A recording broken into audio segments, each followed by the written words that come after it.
함께 따라서 하시겠습니다. 우리가 선택해야 할 길.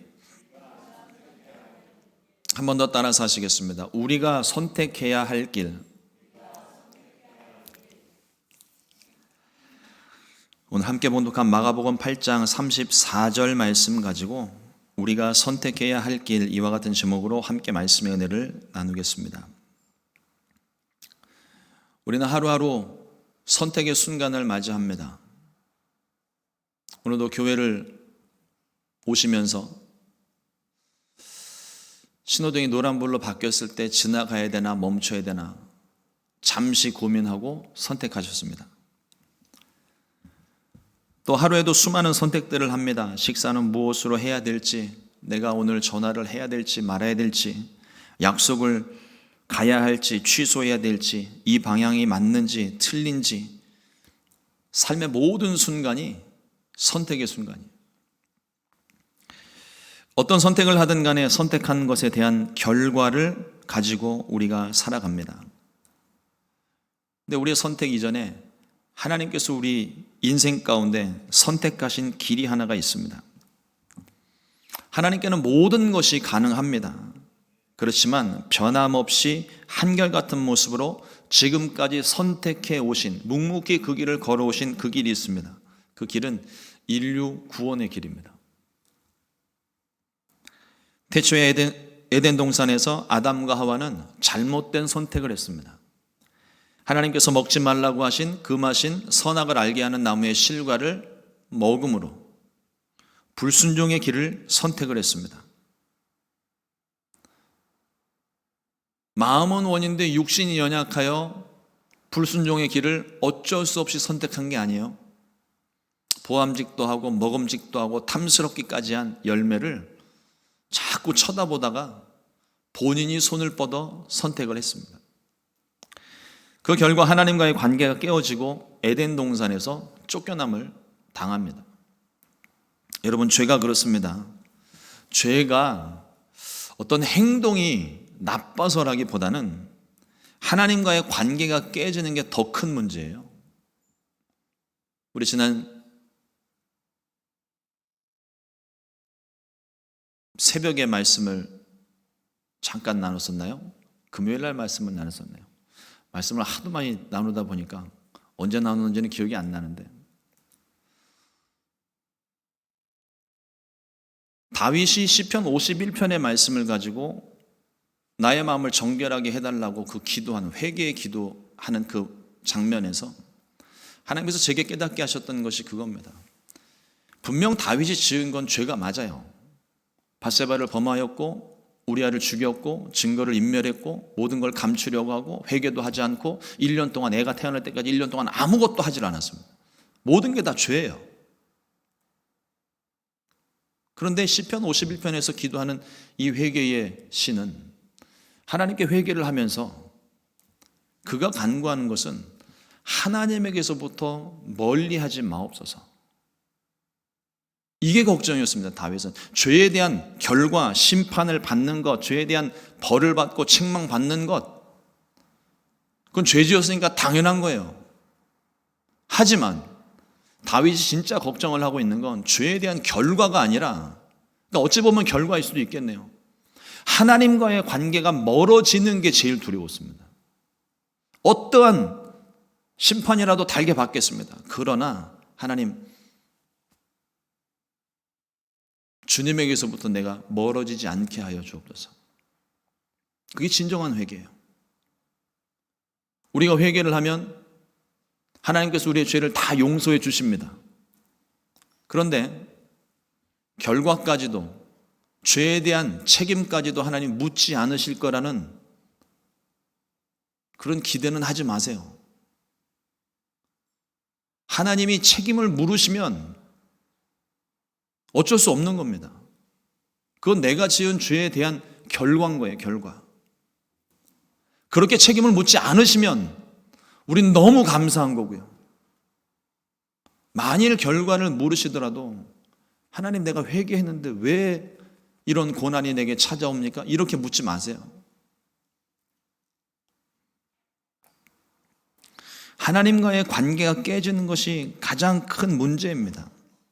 하나님께서 하지 말라고 하신 것을 하는 게 죄고, 하나님께서 하라고 하신 것을 하지 않는 게 죄입니다. 행위가 아니에요. 불순종입니다. 그건 하나님이 원치 않으시는 길입니다. 이유는 나의 주인이, 내 삶의 주인이 하나님이 아니라 내가 되었기 때문에, 내 선택으로 살아가기 때문에, 내가 하고 싶은 대로, 내가 원하는 것 하면서, 하나님의 뜻이 어디에 있는지, 하나님 무엇을 원치 않으시는지 나는 생각하지 않으면서 그저 내가 하고 싶은 대로만 하면서 살아가는 것, 그게 내 삶의 주인이 하나님이 아니라 내가 되었기 때문이라는 거예요.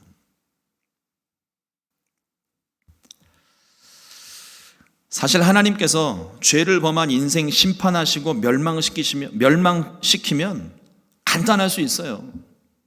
하나님이 사람 창조하셨는데 또 창조 못 하시겠습니까? 얼마든지 하실 수 있어요. 근데 하나님은 그 길을 선택하지 않으셨습니다. 쉬운 길이 아니라 괴롭고 힘든 길을 선택을 하셨어요.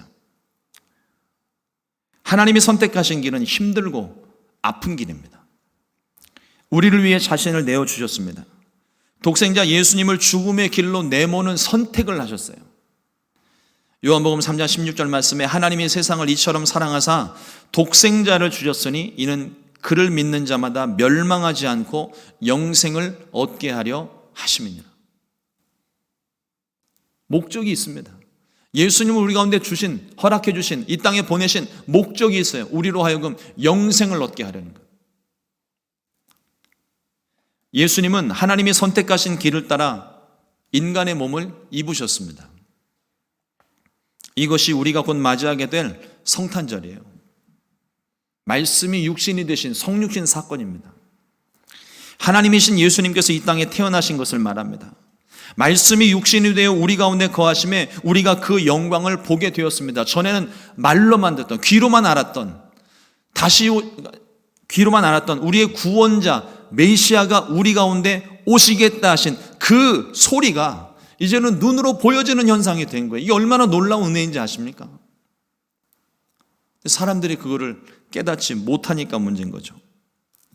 예수님은 하나님이 선택하신 길을 따라 순종하셨습니다. 첫사람 아담은 하나님의 길을 선택하지 않고 순종하지 않았지만 둘째 아담이신 예수님은 하나님이 선택하신 길에 순종하심으로 하나님의 기쁨이 되셨습니다. 그러나 세상은 주님을 깨닫지 못했고 주님을 영접하지 못했습니다. 하나님의 기쁨이 되는 삶이란 어떤 것을 말할까요? 예수님처럼 놀라운 기적과 많은 사람들을 구원하는 일일까요? 물론 하나님께서 기뻐하실 일입니다. 그러나 하나님 기쁨의 본질은 결과로 나타나는 현상이 아니라 하나님의 길에 순종하는 거예요. 우리는 결과로서 어떤 많은 것들을 얻어내고 놀라운 일들을 행하고 눈으로 보여지는 것들 때문에 이게 하나님의 더 큰 영광이다 생각하기 쉽지만, 진짜 하나님이 기뻐하시는 것은 그 결과이기 이전에 하나님께서 내게 말씀하신 것, 도저히 감당할 수 없는 상황, 이루어질 수 없는 상황이지만 하나님께서 내게 주신 그 말씀 붙잡고 그 말씀에 순종했을 때 그 순간을 하나님이 가장 기뻐하신다는 거예요. 결과는 중요하지 않습니다. 결과는요, 하나님이 얼마든지 만드실 수 있어요.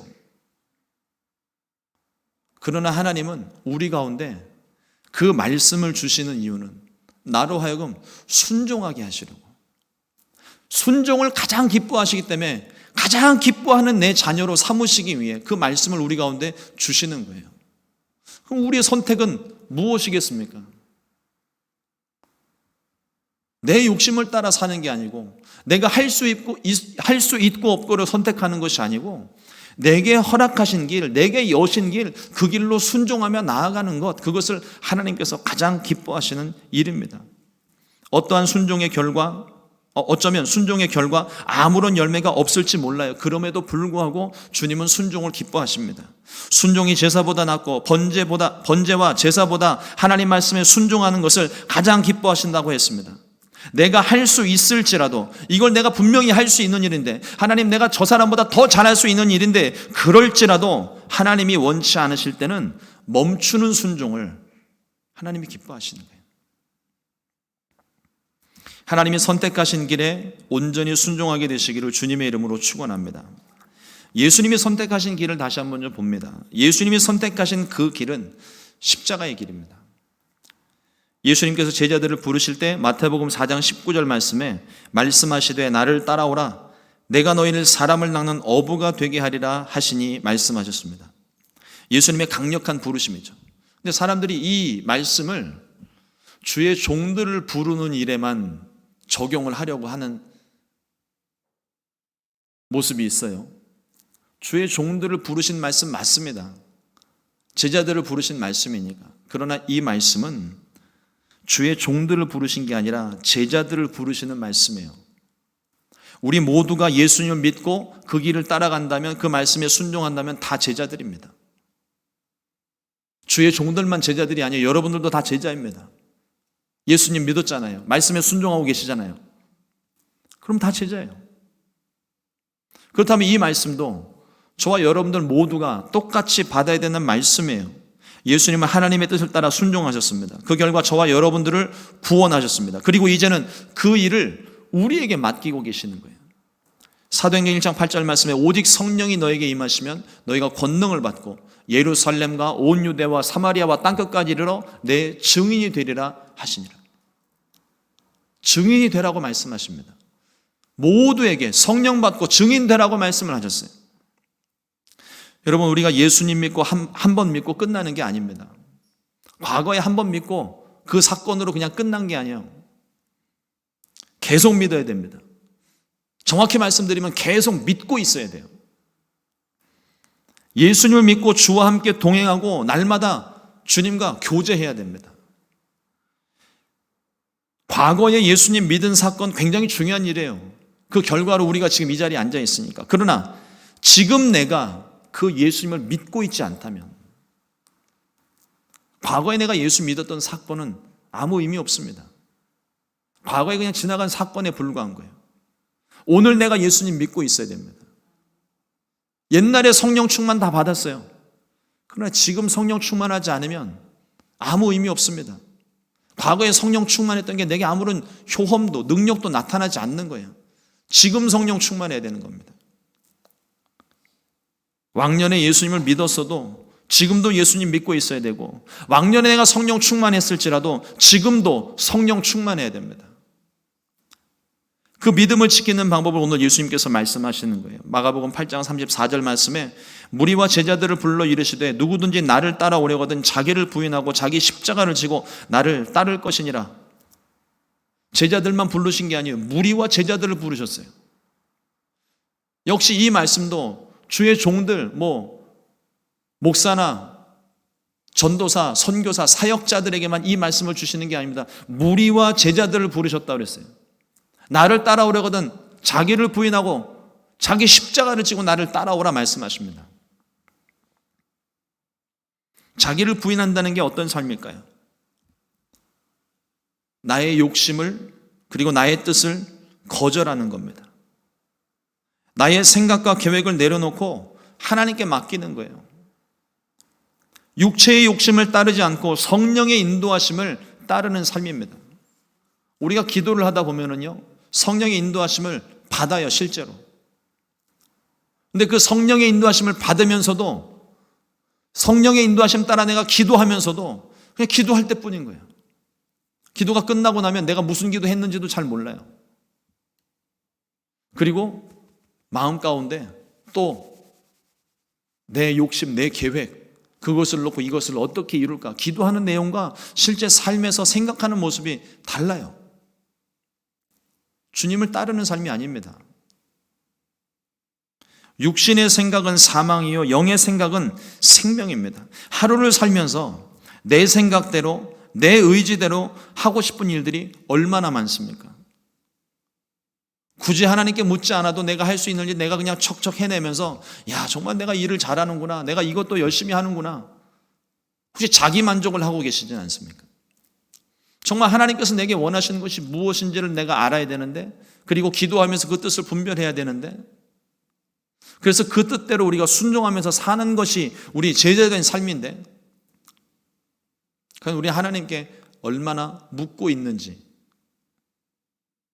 얼마나 그 뜻대로 살고 있는지 우리 자신을 생각해 봐야 돼요. 육체의 욕심은 성령의 반대가 되는 것이고 성령의 인도는 육체의 욕심의 반대가 됩니다. 내가 하고 싶은 일이 있어도 내 뜻을 포기하고 주님께 묻고 또 물어서 주님 원하시는 대로 순종하는 삶이 자기 부인하는 삶입니다. 사람들이 왜 자기 부인을 못하는지를 생각해 봤어요. 이게 세상 억울한 일이거든요. 남들은 다 자기 원하는 대로 하고 싶은 대로 하고 있는데 왜 나만 못하게 하느냐고. 내 마음 가운데 끊임없이 그런 생각들을 하고 자꾸 그런 생각하니까 이게 너무 억울한 거예요. 그래서 남들이 안 하는 것처럼 나도 안 하는 거예요.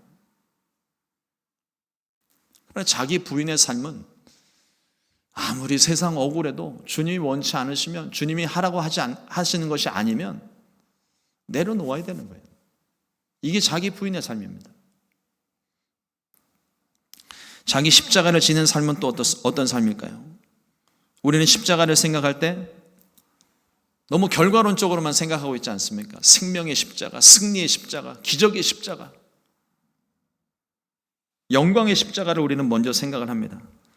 근데 십자가는 기본적으로 저주의 상징입니다. 죽음이에요. 천주교와 다르게 기독교의 십자가가 왜 십자가만 덩그러니 나눠져 있는지 아세요? 그 죽음을 이기시고 예수님이 승리하셨기 때문에.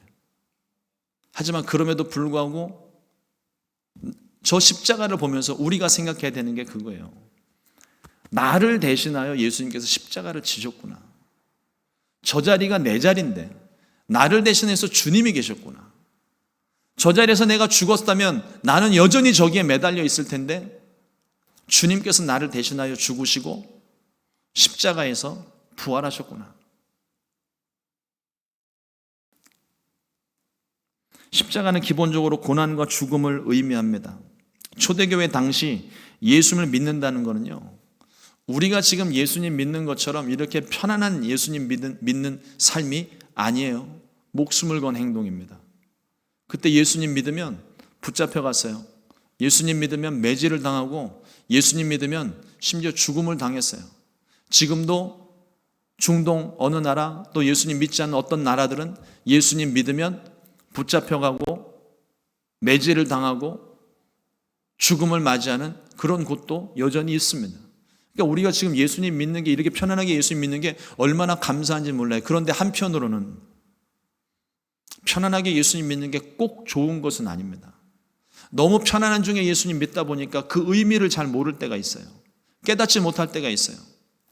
그래서 때로는 하나님이 우리 가운데 고난도 허락을 하시는 것 같습니다. 그 고난을 통과해야만 진짜 예수님 믿은 그 생명의 의미를 깨닫게 되기 때문에. 초대교회는 우리가 지금 예수님 믿는 것과는 사뭇 다른 분위기입니다. 오늘날 우리가 예수님 믿는 것은 장밋빛 인생을 꿈꾸는 것 같아요. 잘 먹고 잘 살고 복받고 건강한 삶을 기대를 합니다. 물론 우리 하나님은 좋으신 하나님이시기에 이 모든 것들을 우리 가운데 허락해 주세요.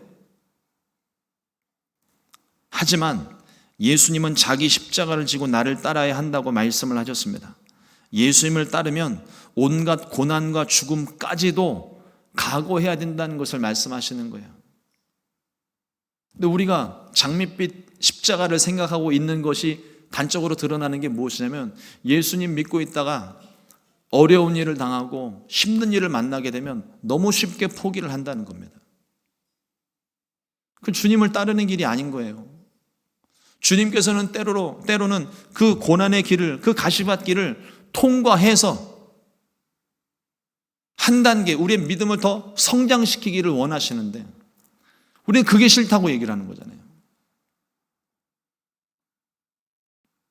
예수님은요, 하나님이 선택하신 길이 어떠한 길인지 분명하게 알고 계셨습니다. 자기를 부인하는 삶이었습니다. 십자가를 지는 삶이었습니다. 그리고 그 십자가 위에서 죽임을 당하시는 삶이었습니다. 이 모든 것을 아시면서도 예수님은 오직 아버지의 뜻대로 순종하여서 육신을 입으신 거예요.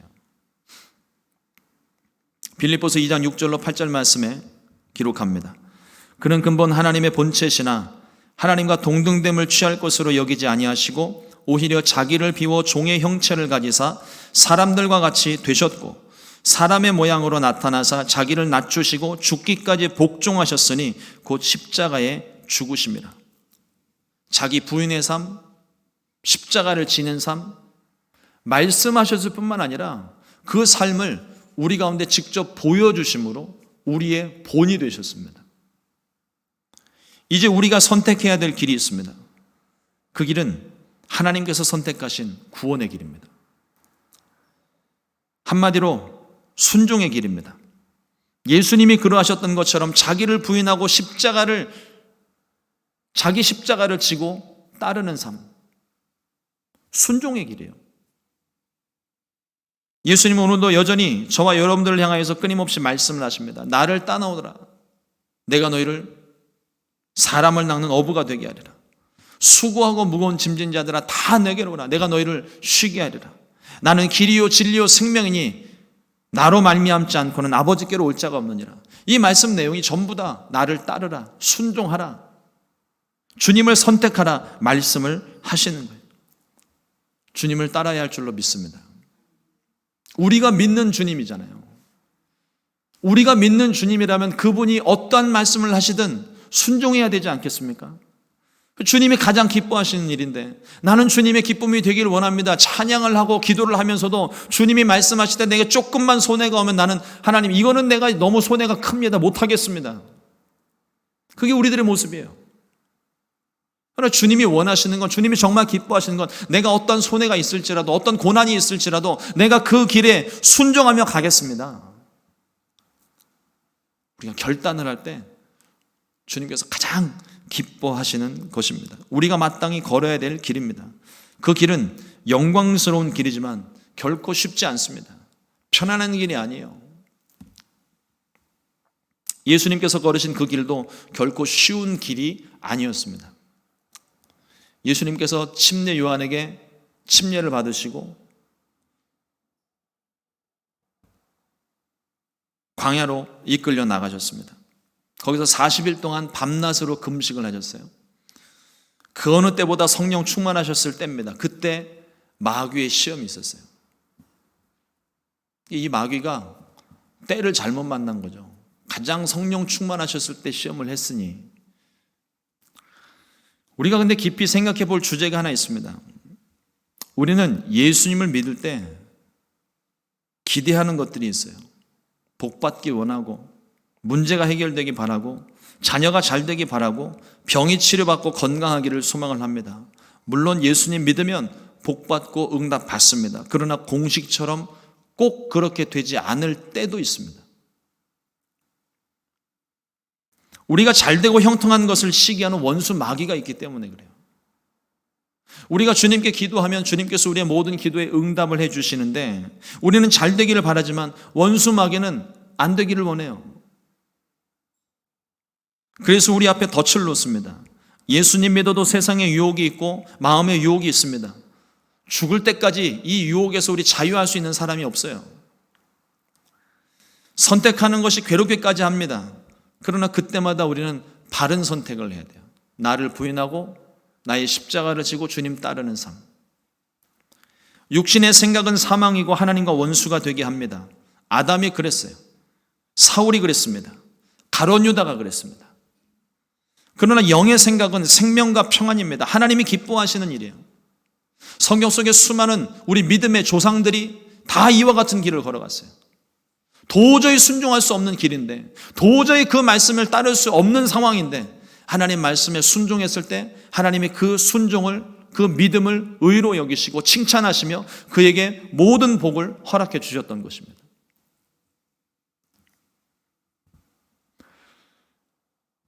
성경 속 믿음의 조상들은요, 육신의 생각에서 영의 생각으로 변화되는 과정이 반드시 한 번 있습니다. 저와 여러분들의 삶 가운데도 마찬가지. 끊임없이 우리가 이 영의 생각과 육의 생각 사이에서 갈등을 하는데 그 육의 생각이 영의 생각으로 변화되어야만 합니다. 반드시 그 과정이 있어야 돼요. 예수님은 마귀의 시험을 말씀으로 단호하게 물리치셨습니다. 육신의 생각, 세상의 유혹을 포기하고 하나님이 선택하신 길에 온전히 순종했습니다. 이 길이 우리가 가야 할 길이고 우리가 선택해야 하는 길입니다. 우리가 사는 인생길을 나그네 인생이라고 말을 합니다. 광야 같은 길입니다. 근데 이 광야 같은 길에는요, 혹시 사막을 다녀오신 분 계십니까? 사막에는 길이 없습니다. 우리가 처음 가는 길을 가게 될 때 길을 잃어버리지 않기 위해서 뭔가 언덕 같은 것들을 미리 봐두고 언덕이 저쪽에 세 개가 있는 길이 내가 가던 길이고 하면서 우리가 보면서 가게 되는데 사막에서는요, 언덕 세 개를 보고 가는 길에 중간에 언덕이 두 개가 되기도 하고 하나로 바뀌기도 한대요. 바람이 불어서 그 모든 것들이 싹 다 날려가면은 온데간데 없어지는 게 길도 없어요. 내가 걸어왔던 길도 다 사라지는 곳이 사막입니다. 어디에도 길을 찾을 수가 없어요.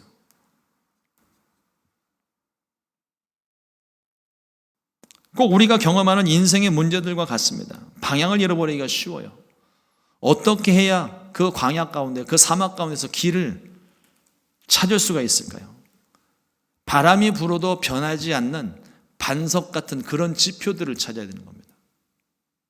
그 사막 한가운데도 변하지 않고 서 있는 나무 같은 것이 있고 굴러다니는 덩굴을 보면 안 됩니다. 변함없이 서 있을 수 있는 그 지표를 발견하고 그걸 향해서 계속 우리가 나아가야 돼요. 옆에 산이 생겼다가 모래 언덕이 생겼다가도 사라지기도 하지만 그 변하지 않는 반석, 그 바위 하나는 바람이 불어도 비가 와도 언제나 그 자리에 있는 거잖아요. 수시로 변하는 환경 속에서 변함없이 한 방향을 가리키는 나침판을 사용하기도 합니다. 그렇습니다. 시시때때로 지형을 바꾸고 있다가 사라져버리는 광야 같은 인생길에서 길을 잃지 않고 바른 길을 선택하는 방법은 변화무쌍한 환경을 보는 것이 아니라 1.1획도 변함없는 주의 말씀을 붙잡는 길이에요. 주의 말씀을 붙잡고 나아가면 환경은 변해요. 그러나 나를 향하신 주님의 길은 변함이 없습니다. 나를 향하신 주님의 사랑이 변함이 없고 나를 인도하시는 그 길이 변함이 없는 겁니다. 누가복음 21장 33절 말씀에 천지는 없어지겠으나 내 말은 없어지지 아니하리라. 세상은 변할지라도 영원토록 변치 않고 반드시 이루어지는 하나님의 말씀을 지키고 순종한다면 광야 같은 이 세상길에서도 하나님이 선택하신 길, 주님이 가셨던 그 길을 분별하고 서게 될 줄로 믿습니다. 사랑하는 성도 여러분, 우리가 사는 날 동안에 우리는 길을 찾아야 되고 우리는 지금도 그 길을 찾고 있는지 모릅니다. 우리 앞길을 알지 못하기 때문에 늘 두려움이 앞섭니다. 그래서 고단한 인생길인 것 같아요. 그러나 예수님 믿는 사람들은 이미 길을 찾은 사람입니다. 우리가 가야 될 길이 분명해요. 예수님이 가신 그 길입니다. 길이요 진리요 생명 되신 주님을 만났기 때문에 우리가 어디에 서야 하는지를 분명하게 압니다. 그리고 그 길로 행해야 되는 거예요. 그 길에는 언제나 주님이 함께 하시기 때문에 두려움이 없습니다. 믿음의 사람들이 문제를 만나도 두려워하지 않는 이유는 하나님이 그들과 함께 하시는 것을 분명히 믿었기 때문입니다. 오늘도 저와 여러분들과 주님이 함께 하십니다. 내가 지금 길을 잃고 방황하는 그 순간에도 주님은 여전히 나와 함께하고 계시는 거예요. 내가 길을 잃어버렸다고 내가 두려워할 것이 아니라 모든 길을 알고 계신 주님을 다시 찾으면 두려움이 사라지는 겁니다. 길이 사라졌다고 내가 이 길 저 길을 찾는 것이 아니라 주님을 찾아야 되는 거예요. 주님을 붙잡으면 주님께서 우리의 길을 인도해 주시고 반드시 우리가 가야 될 길로 이끌어 주시는 것입니다. 그리고 이제는 여전히 길을 찾고 있는, 아직 길을 찾지 못하고 길을 찾고 있는 우리 이웃들에게 그 길을 보여주는 거예요. 내가 가는 길, 내가 믿고 나아가는 길, 생명의 길이고 진리의 길인데 이 길을 우리 이웃들에게 보여주어야 됩니다. 인도해야 돼요. 이것이 교회의 사명이며 성도의 의무입니다. 주님이 여전히 말씀하세요. 나를 따라오너라. 내 증인이 되라. 내가 세상 끝날까지 너희와 항상 함께 있으리라. 주님 우리에게 말씀하고 계시는 거예요. 우리를 선택하시고 생명의 길로 인도하시는 주님의 말씀에 순종하여 하나님께서 가장 기뻐하시는 복된 삶을 살게 되시기를 주님의 이름으로 축원합니다. 기도하겠습니다. 하나님, 오늘도 주의 말씀 허락하여 주시고 우리가 주님을 믿고 나아가는 그 길 걸을 수 있도록 다시 우리의 마음과 생각을 변화시켜 주시니 감사합니다.